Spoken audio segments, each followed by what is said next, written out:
noches, bienvenidos a un nuevo programa de Giro a la Izquierda. Como podrán ver, esta noche no contamos con la conducción habitual de Nila Martinelli, quien en estos momentos está atravesando unos problemitas de salud. Desde aquí, desde el equipo de Giro a la Izquierda, le mandamos un gran abrazo y el miércoles que viene contaremos nuevamente con su presencia. Comenzamos con lo que sin lugar a dudas es el hecho político central de la semana en Córdoba, que es la grave crisis que se está viviendo producto de la extensión de los incendios. Ya son más de 100 focos de incendios en toda la provincia, hay decenas de casas arrasadas, hay cientos de personas evacuadas, hay pérdidas de cultivos, de vegetación, de animales. Y desde Giro a la Izquierda nos preguntamos si esta solamente es producto de una catástrofe natural o si es explicable a partir de la decisión política de gobiernos que deciden favorecer un esquema productivo basado en los agronegocios. Para conversar sobre esta temática, entrevistamos a Raúl Montenegro. Él es biólogo, ambientalista, fundador de la organización ambientalista FUNAM, y Lucas Montiel. Él es abogado ambientalista, miembro del Centro de Profesionales por los Derechos Humanos. Veamos ahora la entrevista que le realizamos a Raúl Montenegro.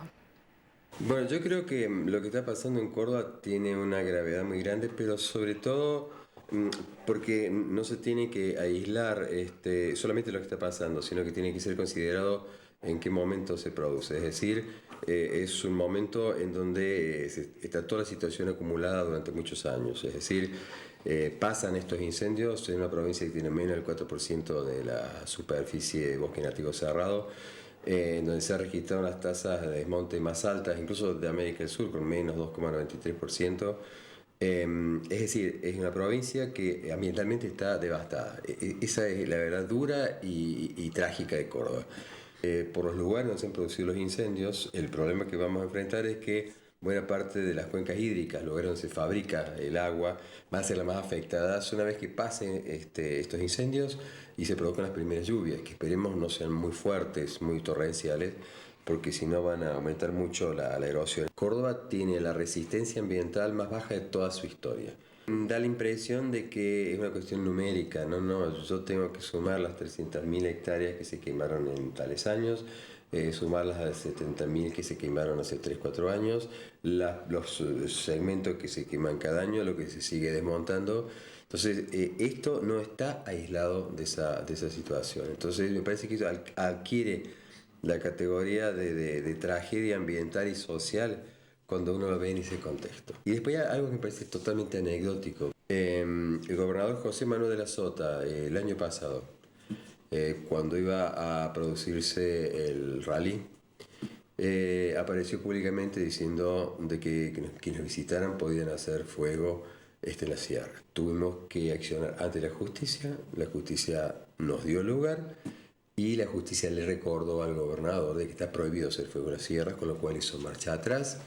Dijo exactamente lo opuesto, con una sonrisa. Y ese mismo gobernador que cometió esa torpeza y esa ilegalidad, hoy aparece histriónicamente junto a los bomberos voluntarios, que son los verdaderos héroes de la provincia. Estoy totalmente convencido de que de haber habido una política ambiental que no tenemos en la provincia, de haber habido una mayor prevención, porque esta situación de crisis ya son varias semanas, un diálogo con la sociedad permanente. Si uno está viendo de que la temperatura va a ser alta, de que la sequía es enorme, tenemos mucha materia inflamable, de que tenemos una provincia donde hay muchísima gente con pésimas costumbres para el uso del fuego, porque esa es una realidad también social. Lo que está pasando en Córdoba es que no hay una política de ordenamiento territorial, es la que balancea los sistemas productivos con los sistemas naturales. Es decir, las cuencas hídricas, las fábricas de agua, las fábricas de suelo, con el funcionamiento del resto de la sociedad. Acá lo real que nosotros vemos es sigue disminuyendo la superficie del ambiente nativo ante la complacencia de una Secretaría de Ambiente absolutamente inútil. Lo que se está apoyando, se está impulsando, es un sistema productivo básicamente para exportación. Está claro que acá la decisión política no es que la gente tenga asegurada cuencas hídricas. La decisión política no es de que la gente tenga una región, un balance ordenado entre lo que es ambiente productivo y ambiente, llamémoslo, de protección de aguas, de protección de biodiversidad. Acá lo que se está impulsando es que haya vez más hectáreas sembradas con soja o maíz transgénico.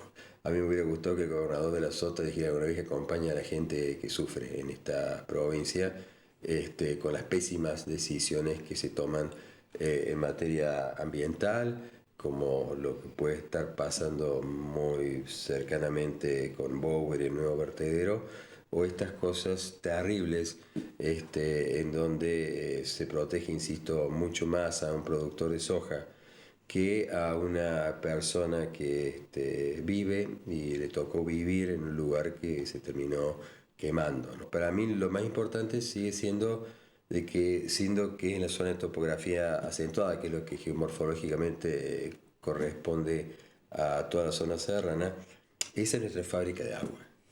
Y a la fábrica de agua se le han quemado muchos galpones. Muchos galpones. Y estamos todavía en municipios con emergencia hídrica. Entonces este es el peor prólogo para una zona serrana que ya tenía problemas de provisión.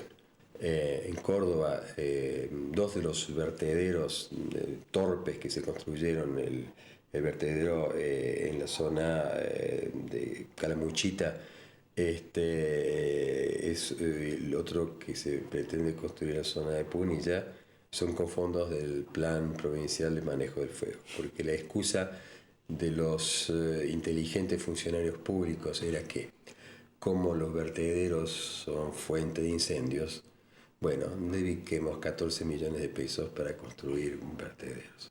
Entonces, esto es un carnaval, pero la gente no se merece este carnaval.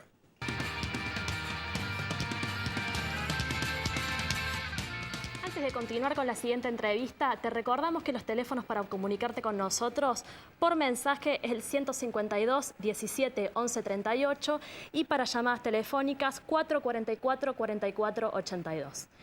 Veíamos recién en la entrevista a Raúl Montenegro que establecía la relación que hay entre la extensión de los incendios y este modelo productivo basado en el monocultivo de la soja y el permanente avance del desmonte.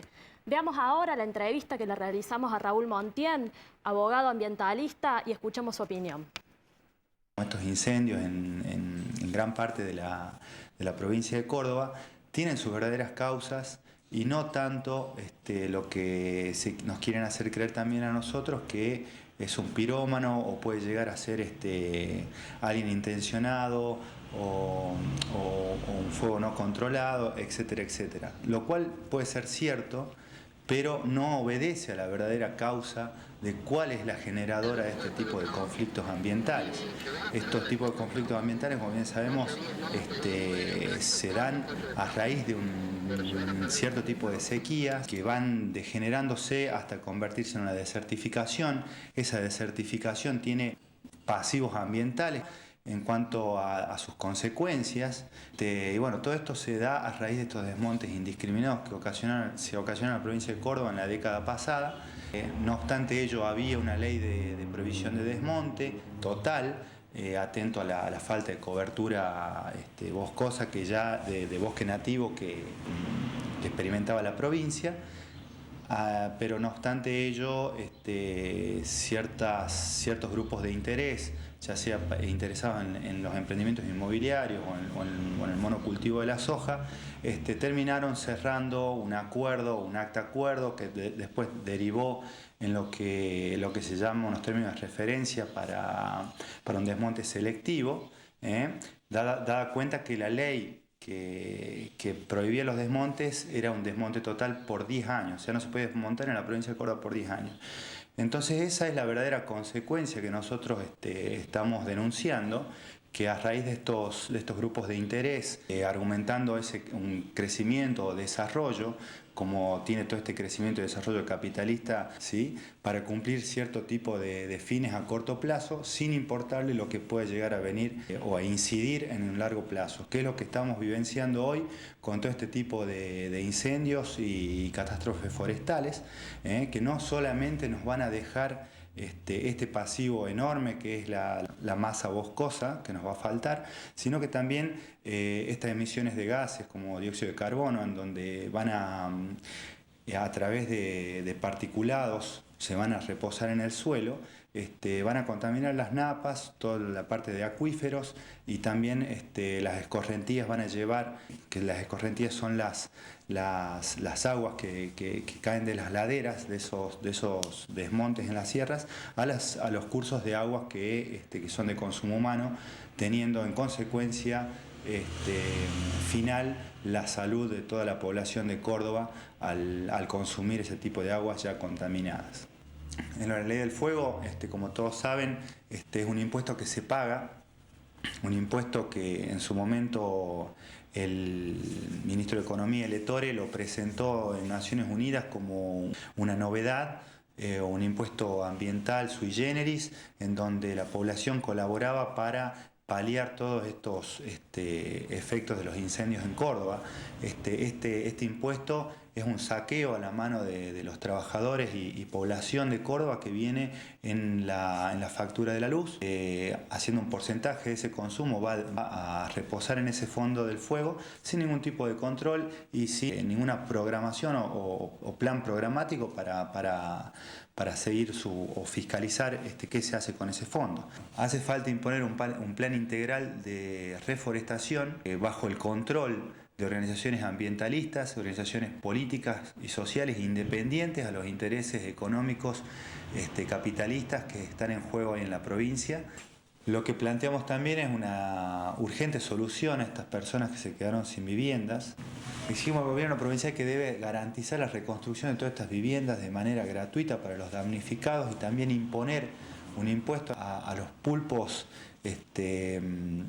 sojeros sobre sus ganancias, para crear una verdadera infraestructura para el combate de estos incendios forestales para el futuro. Las declaraciones que vienen del gobierno tanto provincial como nacional son que están dadas las condiciones para hacer frente a este foco de incendios, a este tipo de catástrofes, cuando ya venimos denunciando desde el año 2008, nosotros desde el CEPROD y del PTS, que este fondo que se creó a través de una ley para manejo del fuego no tuvo éxito, es un fracaso total, atento en que no da la infraestructura para combatir este tipo de incendios. Sí se lo usó muy bien como una propaganda política. Seguinos en Facebook, www.facebook.com/Giro a la Izquierda.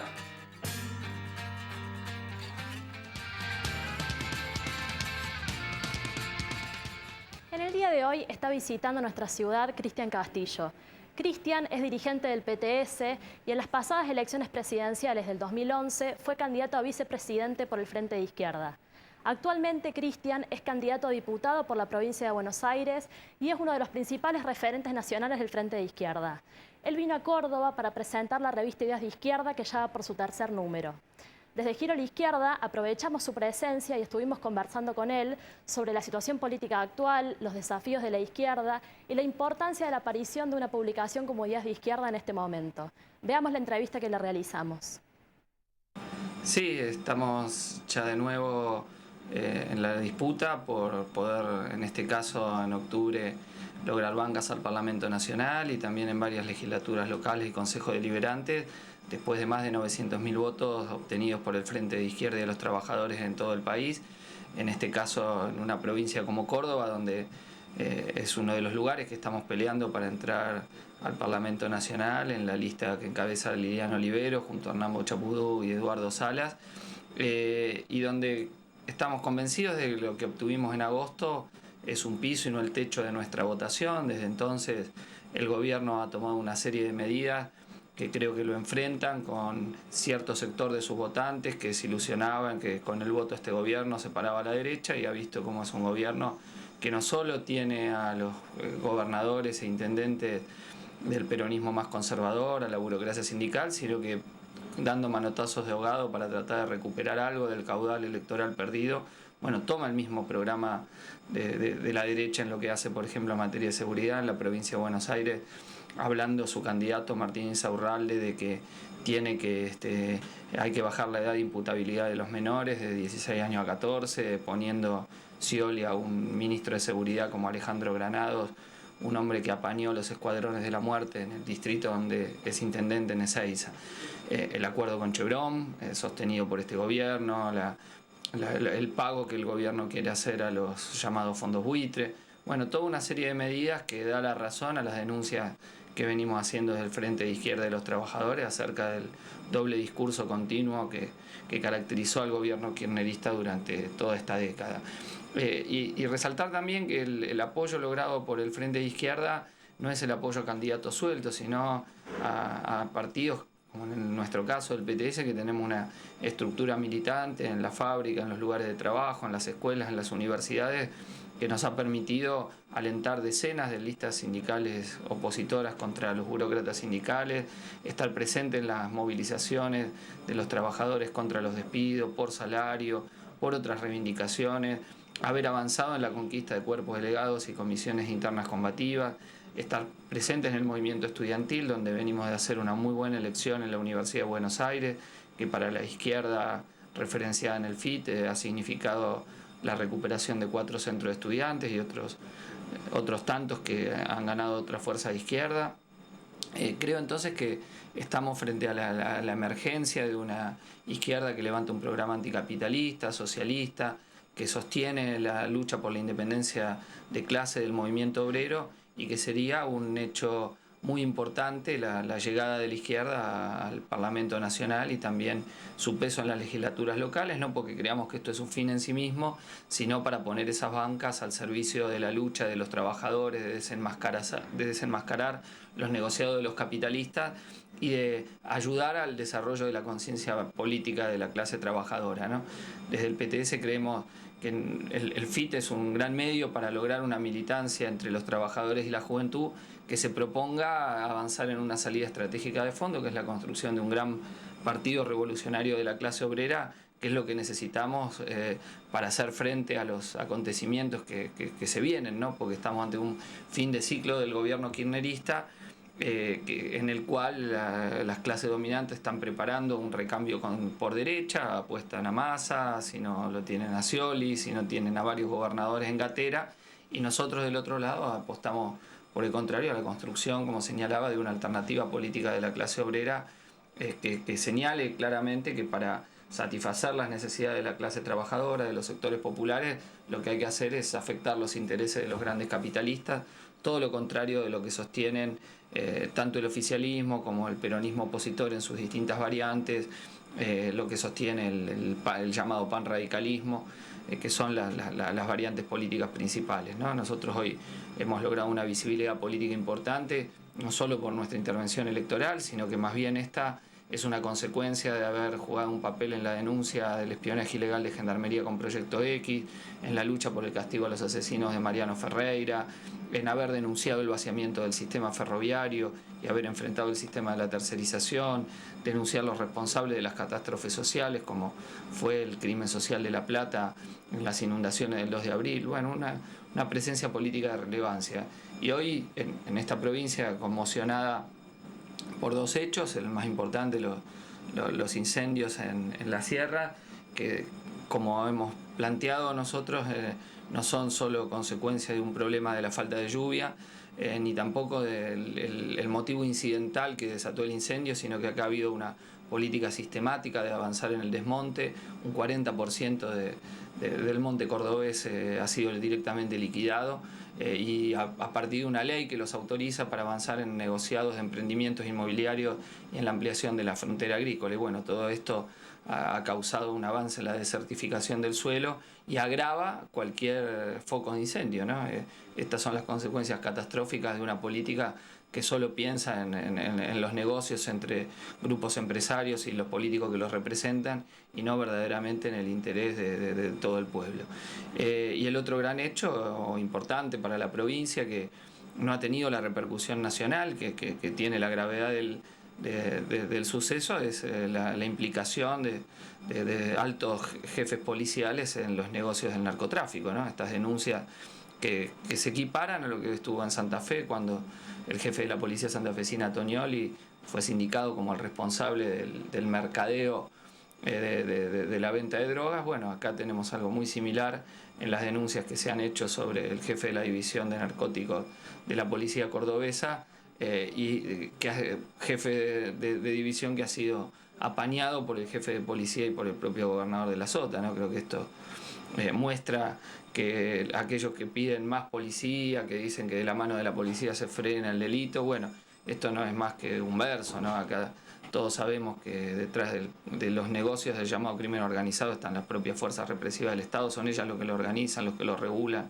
como las redes de trata, como el narcotráfico, como los desarmaderos, y el discurso de la derecha, que sostiene también el propio gobierno, es que hay que meter cámaras, policías por todos lados, transformar de algún modo toda la sociedad en una suerte de prisión a cielo abierto, para preservar estas mafias organizadas del propio aparato represivo del Estado y no terminar nunca con las condiciones de desigualdad, de pobreza, de miseria, de falta de acceso a la educación y al trabajo de la juventud, que son de las que se valen de esta vulnerabilidad que aprovechan estas mafias organizadas desde el aparato represivo, ¿no? Entonces creemos que hay que darle batalla también a este discurso que ahora enarbolan conjuntamente las variantes opositoras y el gobierno nacional, y sostener por el contrario una salida que ataque los problemas estructurales. El Frente de Izquierda de cara a octubre vamos por una campaña militante en todo el país, vamos porque llevar nuestros planteos al conjunto de los trabajadores y la juventud, por plantear la abolición del impuesto al salario definitivamente, por el 82% móvil a los jubilados, por nacionalizar integralmente el petróleo y el gas bajo control de los trabajadores, hacer lo mismo con el sistema ferroviario que sea gestionado por trabajadores y controlado por los usuarios, al igual que el subterráneo. Vamos por plantear la expropiación de los 4.000 grandes terratenientes que tienen la mitad de la tierra en Argentina, vamos por el derecho al aborto legal, seguro y gratuito, vamos porque todo diputado y funcionario político gane lo mismo que un trabajador, para atacar una de las bases materiales de esas castas de funcionarios y de políticos profesionales que viven como los empresarios y gobiernan para ellos. Y vamos por un planteo de fondo que es un gobierno de trabajadores que solo podrá ser conseguido mediante la movilización obrera y popular. Creo que ese es el desafío que tenemos, un desafío por la conciencia de la clase trabajadora y la juventud, y bueno, y en esa pelea del PTS junto con nuestros compañeros de Izquierda Socialista y el Partido Obrero con los que conformamos al frente, bueno, vamos a poner toda nuestra energía de octubre participando junto con esto de todas las luchas cotidianas de los trabajadores y los sectores populares.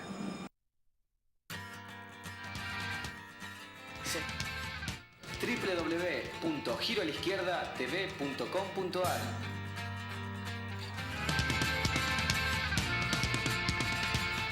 Esta fue la primera parte de la entrevista que le realizamos a Cristian Castillo. Más adelante compartiremos la segunda parte en donde conversamos acerca de la revista Ideas de Izquierda.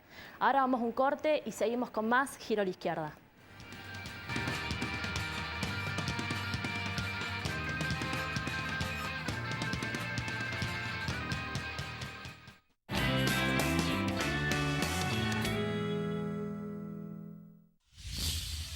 Periodismo incisivo e inteligente para un espacio que Córdoba merece.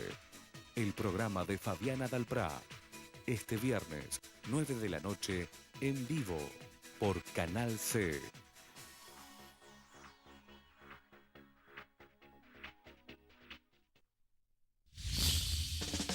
La política tiene una hora más en Canal C, hora 25, con la conducción de Magdalena Daporta y Janina Soria. Jueves, 11:30 de la noche, solo por Canal C.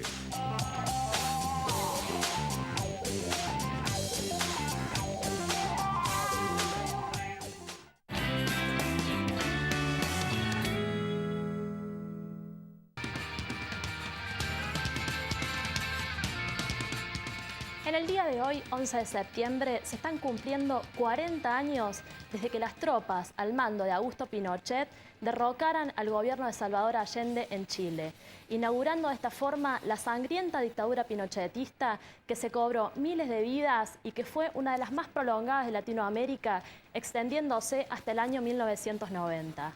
Con este golpe, la burguesía chilena quiso poner freno a un enorme proceso de organización obrera y popular que había desarrollado organismos como los cordones industriales, que eran verdaderos organismos obreros que avanzaban en cuestionar el ordenamiento burgués. Desde Giro a la Izquierda, como un homenaje a los miles de desaparecidos por la dictadura pinochetista, preparamos un video acerca de este gran ascenso obrero y popular vivido en Chile y al que intentó ponerle freno a la dictadura. Veamos el video. 11 de septiembre de 1973. Las Fuerzas Armadas y Carabineros de Chile declaran, primero, que el señor presidente de la República debe proceder a la inmediata entrega de su alto cargo a las Fuerzas Armadas y Carabineros de Chile. 40 años atrás, el 11 de septiembre de 1973, las Fuerzas Armadas chilenas se alzaban con el poder. El golpe de Estado comandado por Augusto Pinochet inauguraba así una de las dictaduras más cruentas de América Latina. Fue el fin de un proceso revolucionario encabezado por la poderosa clase obrera chilena. El 4 de septiembre de 1970, Salvador Allende llega a la presidencia tras el triunfo electoral de la Unidad Popular, una coalición conformada esencialmente por los partidos socialista y comunista, en alianza con sectores de la burguesía liberal. Su objetivo, una supuesta vía pacífica al socialismo. Allende asume y como parte de las primeras medidas del gobierno, nacionaliza las minas, algunos sectores industriales y grandes latifundios. Contra la acción revolucionaria de los obreros, campesinos y pobladores que empujaban estas medidas, comenzaba a organizarse la reacción burguesa y el imperialismo. La respuesta revolucionaria a la reacción burguesa no vino desde el gobierno, sino desde las bases obreras, campesinas y populares, quienes crearon sus propios organismos de lucha, destacándose los cordones industriales.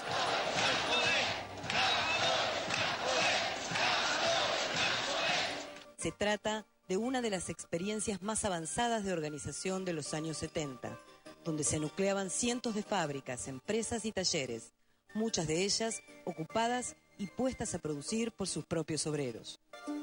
Basados en la organización democrática de delegados de las fábricas y talleres de cada zona, lograron resolver los más diversos problemas, como el abastecimiento de materias primas y la producción, la autodefensa y la organización de la lucha. Y los cordones industriales se extienden desde donde principia hasta donde termina Chile, así que somos poderosos. Y ellos se han pisado la huasca una vez más. Ahora estamos todos organizados y estamos conscientes y los trabajadores hemos abierto más los ojos y nos damos más cuenta de las cosas, estamos más incluidos y estamos apoyados. Porque mientras más unidos, más potentes, más poderosos seremos nosotros. Porque el enemigo que tenemos al frente, la derecha, son muy poderosos y están muy bien organizados. ¿Por qué nosotros no tenemos que estar organizados? ¿Y por qué nosotros no vamos a aprovechar todo el grupo de masa que somos los trabajadores? Los trabajadores somos más y los patrones son menos. Es fácil derrotarlo, pero hay que estar organizados y unidos. En el mes de octubre de 1972, las corporaciones patronales, solventadas por la CIA y la multinacional norteamericana ITT, largan una huelga empresaria del transporte, a la que se pliegan pequeños y medianos comerciantes, colegios profesionales, estudiantes de las clases pudientes y sectores medios enardecidos contra el gobierno. Y este es un gobierno corrompido y degenerado, señor. Degenerado y corrompido. ¡Inmundo! Comunistas asquerosos, tienen que salir todos de Chile. Fue gracias a los cordones industriales que los obreros lograron quebrar el paro patronal, organizando por su propia cuenta el transporte para que se pudiera ir a trabajar. El 5 de noviembre de 1972, el paro patronal se levanta. Este triunfo vuelve más descarnado el enfrentamiento entre los trabajadores y la burguesía. Los cordones industriales tienden a sobrepasar el programa de la Unidad Popular y empiezan a esbozar una alternativa al gobierno de Allende. Los cordones industriales, ¿no es cierto? El poder popular naciente está sobrepasando porque la institucionalidad real ya no nos sirve, ya es incapaz de cumplir la función. A esto se deben los ataques que sufrieron los cordones por parte del gobierno, que pretendía contenerlos y limitar su poder para intentar amortiguar el enfrentamiento entre obreros y patrones. Hay que fortalecer los cordones industriales, pero no como fuerzas paralelas al gobierno, sino como fuerzas populares, junto a la fuerza del gobierno de ustedes, el gobierno popular. Los dirigentes de la Central Única de Trabajadores buscaban también regimentar los cordones industriales. Pero el problema surge cuando quieren existir organizaciones con cierta dirección paralela al organismo de los trabajadores. Y es por allí donde va mal la cosa. En marzo de 1973, la derecha sufre una importante derrota en las elecciones parlamentarias.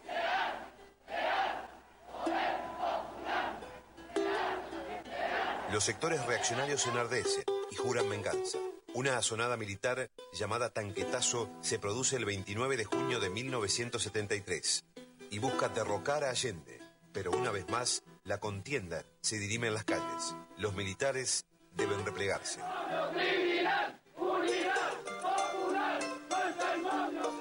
Lejos de enfrentar a los verdaderos conspiradores golpistas, a los grandes patrones y a los intereses yanquis, en su afán conciliador, Salvador Allende incorpora al gabinete a varios militares, entre ellos nada más y nada menos que al mismísimo Augusto Pinochet, al mando del Ministerio de Defensa. Bajo el pretexto de querer evitar una guerra civil, Allende y el Partido Comunista en realidad dejaban indefensa a la clase obrera frente a la masacre que se avecinaba. Y hasta el momento nos hemos organizado, compañeros, y seguimos aún diciendo, el compañero presidente nos sigue pidiendo a nosotros que tengamos calma, que sigamos actuando en esta forma y sigamos organizándonos. ¿Pero para qué? ¿Cuál es el miedo, compañero, de llegar a presentarnos los obreros en un paro general y presentarnos los pobladores también a su vez y pedir al compañero presidente, como a todo el Poder Ejecutivo, de que una vez por todas se decida, compañero, cuál es el plan que tiene de lucha? En los cordones industriales se discute con cada vez más urgencia el problema del armamento para enfrentar al inminente golpe. Sin este elemento era imposible triunfar frente a la reacción y el imperialismo norteamericano. La llamada vía pacífica al socialismo, proclamada por la Unidad Popular, empezaba a mostrar su fracaso. Finalmente, el 11 de septiembre a la madrugada, los tanques rodean el Palacio de la Moneda. Hace 40 años, una junta encabezada por el exministro de Salvador Allende, el chacal Augusto Pinochet, se hace del poder y se inicia la etapa más negra para el pueblo y los trabajadores chilenos. Yo pisaré las calles nuevamente de lo que fue.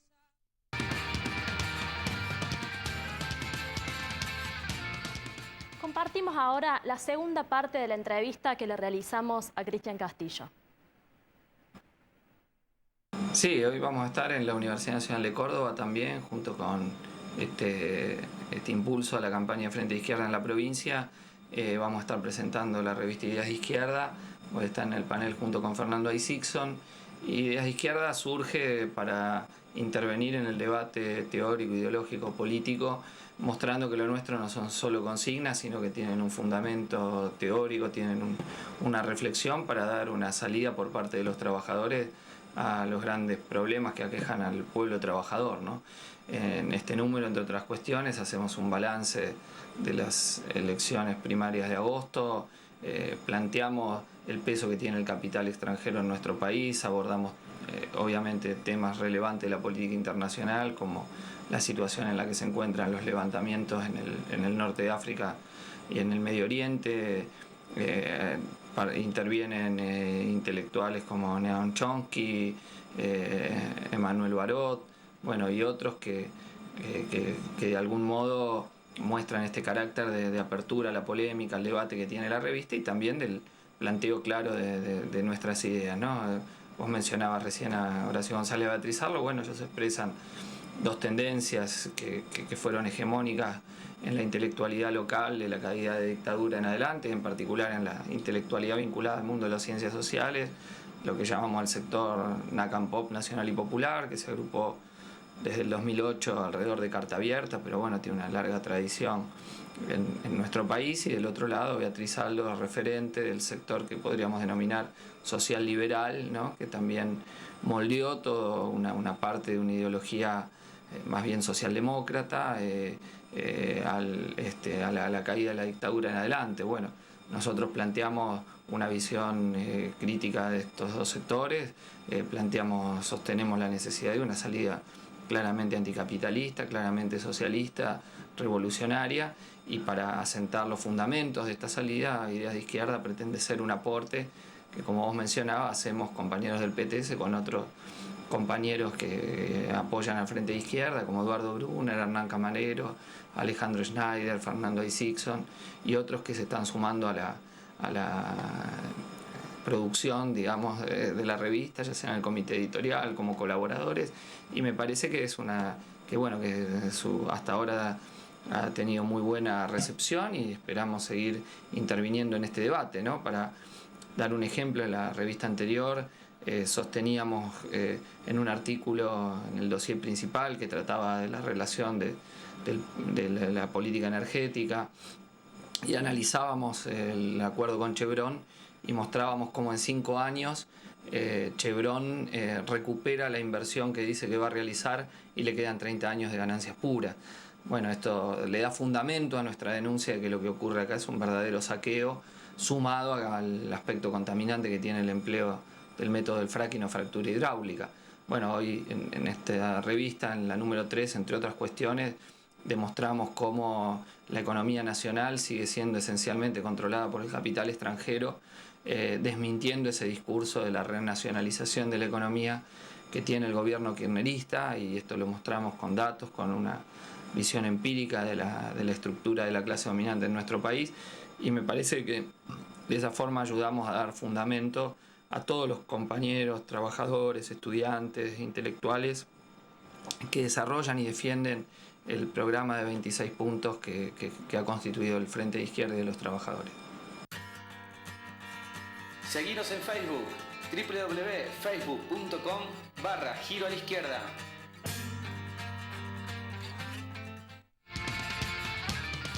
Por estos días se está realizando en la ciudad de Córdoba una nueva edición de la Feria del Libro, cuyo eje de discusión central son los 30 años de democracia. En el marco de la Feria del Libro, el escritor Martín Cohen, uno de los intelectuales que apoya al Frente de Izquierda, dio una charla sobre la relación entre literatura y política. Aprovechamos su presencia para conversar con él en torno a esta cuestión, así como su opinión en torno a la situación política nacional y el rol de la intelectualidad. Compartimos lo que nos decía Martín Cohen.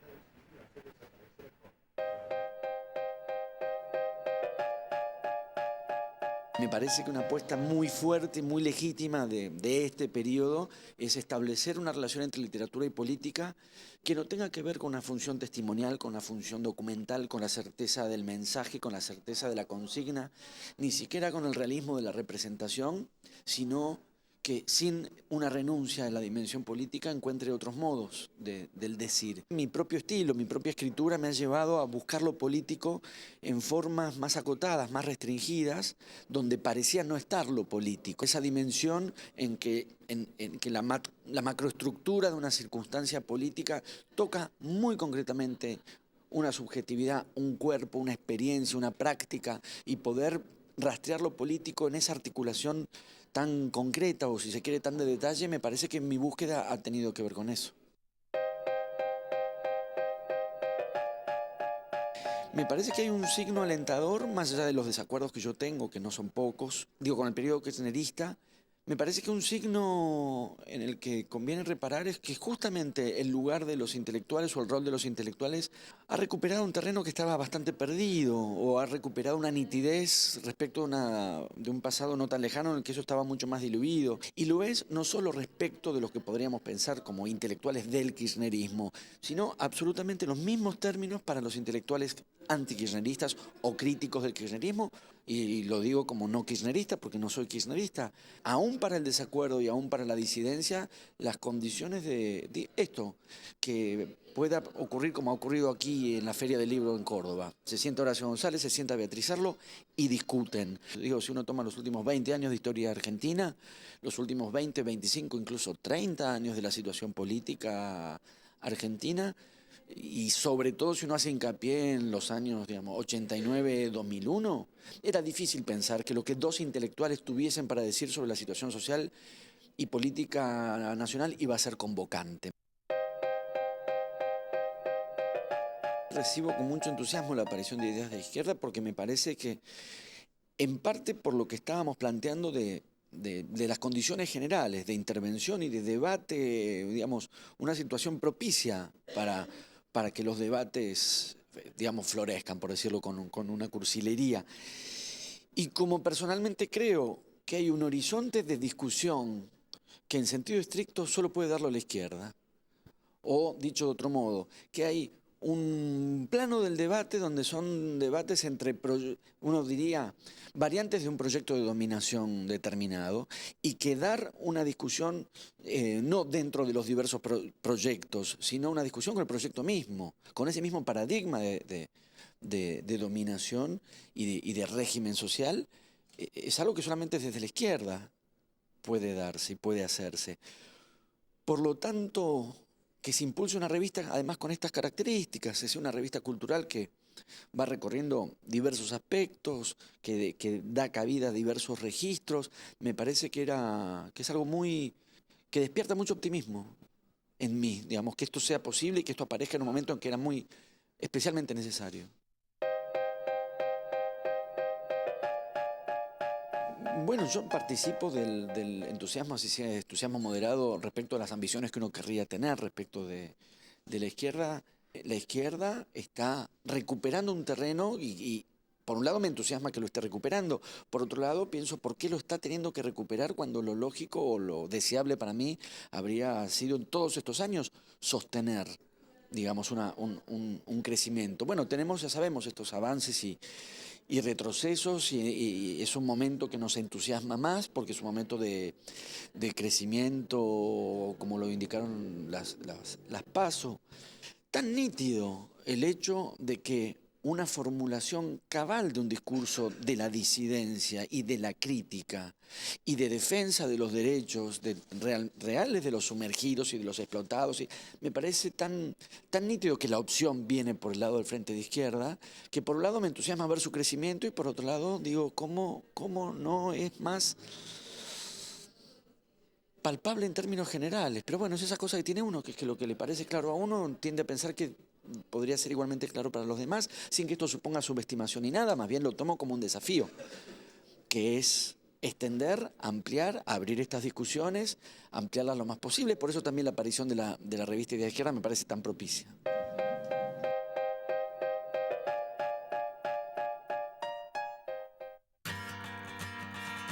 Seguinos en Facebook, www.facebook.com/Giro a la Izquierda.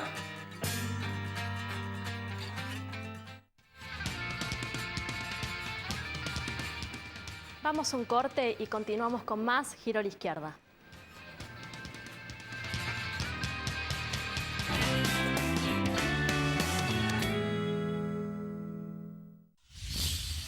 Periodismo incisivo e inteligente para un espacio que Córdoba merece. El programa de Fabiana Dalprá. Este viernes, 9 de la noche, en vivo, por Canal C.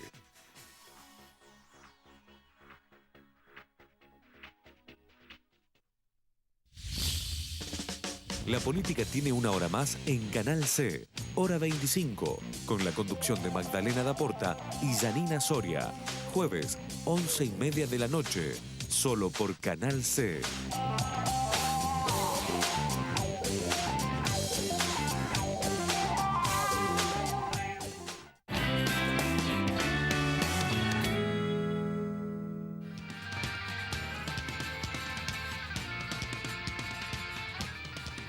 Durante la semana pasada se estuvieron realizando las elecciones a centros de estudiantes y consejeros estudiantiles de la Universidad de Buenos Aires. Estas elecciones confirmaron lo que ya habían expresado anteriormente las PASO, una tendencia al crecimiento de la izquierda, del Frente de Izquierda particularmente, que recuperó 4 centros de estudiantes en el marco de un retroceso político del kirchnerismo.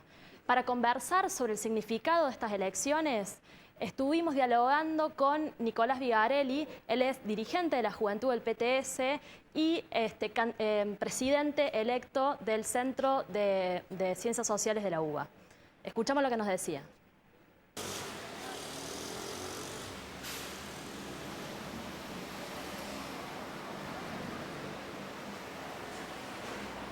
El Frente de Izquierda, o la izquierda del frente, como nos llamamos acá en sociales, viene de ganar en las últimas elecciones de la UBA 4 centros de estudiantes, el de sociales, filosofía, el de exactas y también el de psicología. Además, después, bueno, acá en sociales, por ejemplo, ganamos la mayoría del consejo directivo, la mayoría estudiantil, y ganamos la mayoría en la junta de la carrera de sociología, de comunicación y la minoría en políticas. Y después se da algo particular, que es que estaríamos ganando en votos absolutos la dirección de carrera de sociología y también de comunicación, pero veremos qué ocurre porque por el sistema del voto ponderado, que es antidemocrático, esos candidatos no estarían accediendo a la dirección de la carrera. El triunfo del Frente de Izquierda va en paralelo también a un descenso del kirchnerismo.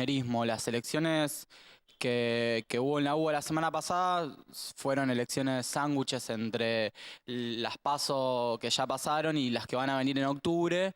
El kirchnerismo viene de perder 4 millones de votos a nivel nacional, y incluso de dar un marcado giro a derecha, donde pasó de su perfil progre, que digamos incluso se especifica en la figura de Sabatella, que lo metieron en un ropero y salieron a pasear por todos lados con Scioli. Nosotros veníamos planteando que eso iba a tener un correlato en las elecciones universitarias, donde tiene mucho peso la juventud, que es donde pesan los Milani, es donde pesa Chevron, es donde pesan todos esos aspectos más de derecha que viene mostrando el gobierno. Y la contracara es que el fenómeno del Frente de Izquierda, con casi 1 millón de votos a nivel nacional, nosotros sabíamos que uno de los lugares donde más fuerte era en la juventud, aparte de en los sectores más precarizados del movimiento obrero, y esperábamos que tenga un correlato acá en la universidad, mientras el gobierno gira a derecha, mientras un montón de jóvenes que antes lo veían con simpatía y eso lo transmitían en un voto, empiezan a ver ahora con simpatía a las ideas del Frente de Izquierda, y lo que pasó en Nacional tuvo un correlato acá también en la universidad. Acá el Centro de Estudiantes lo conducía una agrupación que se llama La Mella, que se hace llamar históricamente como la izquierda independiente, que es la que perdió este centro, además del de sociales, el de psicología y el de filosofía y el de exactas, perdón. Para mí hay 2 fenómenos que explican esta pérdida tan importante en los centros de estudiantes de La Mella en manos de las agrupaciones de la izquierda. Uno es que no terminaron de explicar qué era ser la izquierda independiente, que vienen de presentarse en la capital federal con un frentón típico de centroizquierda, donde pasaron de los coqueteos que han tenido siempre políticamente con el kirchnerismo a directamente hacer un frente con un tipo ex alianza y digamos sojero alineado a la Federación Agraria como es Lozano. Eso para mí erosionó un perfil de La Mella, que era el de la izquierda independiente, digamos que no hacía un partido, eso los perjudicó, digamos. Otro aspecto para mí que se vio mucho en esta facultad es que ellos llegaron hablando de nuevas prácticas, desde abajo, centros con participación, todo, y a 5 años de conducir este centro, más bien se habían alejado completamente de eso. Los mismos estudiantes no los habían visto cuando nos habíamos estado organizando frente al despido de profesores, o con las reformas antidemocráticas en las carreras, o cuando fue la inundación, que nosotros denominamos como un crimen social porque dejó un montón de muertos justamente a los de menores recursos, y empezamos a organizar comisiones de base para poner nuestros conocimientos al servicio de los que habían sido perjudicados. En todos esos procesos asamblearios de participación, desde los cursos, digamos, más democráticos y de bases, La Mella empezó a ausentarse o incluso a tener posiciones similares a las de las gestiones, como acá la de la gestión de la carrera de sociología. Y nosotros hicimos una campaña muy ligada a reivindicar la tradición militante de este centro de estudiantes, cuando había sido en otros momentos dirigido por la izquierda. Entonces planteamos de cara a todos los estudiantes que nosotros nos proponíamos, incluso en este fin de ciclo del kirchnerismo que gira a derecha, donde se ve que el movimiento obrero ya empieza a plantarse, incluso se vio con el paro del 20 de noviembre, las comisiones antiburocráticas marcándole la cancha incluso al mismo Moyano, o también la juventud, que se empieza a ver que se levanta en el mundo, ya no te tenés que ir a Egipto ni a Europa, sino que es cruzando el charco, lo ves en Uruguay, lo ves en Brasil, lo ves en Chile. El debate que abrimos con los estudiantes fue, bueno, ¿cómo empezamos a poner centros de estudiantes a la altura de ese nuevo clima que va cambiando. Y centros que sean militantes, organizados desde abajo, desde los cursos, que reivindiquen las mejores tradiciones que tiene este centro, que ha sido estar junto a los trabajadores, que ha sido movilizar casi 3.000 estudiantes cuando fue la resistencia a la fábrica Bruckmann, que había sido tomada por las obreras y los quería desalojar la policía, que ha cuestionado el régimen antidemocrático de la UBA, donde el voto de los estudiantes vale completamente menos que el voto de un docente y en consecuencia todo ese régimen de camarillas con el que se gobierna la UBA.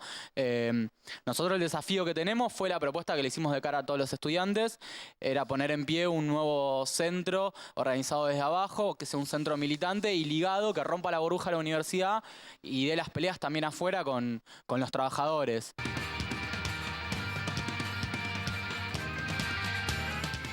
Le enviamos un saludo a Pablo, quien se comunicó con nosotros denunciando las condiciones de precarización laboral en el sector de la salud, cuestión que estaremos abordando en próximos programas.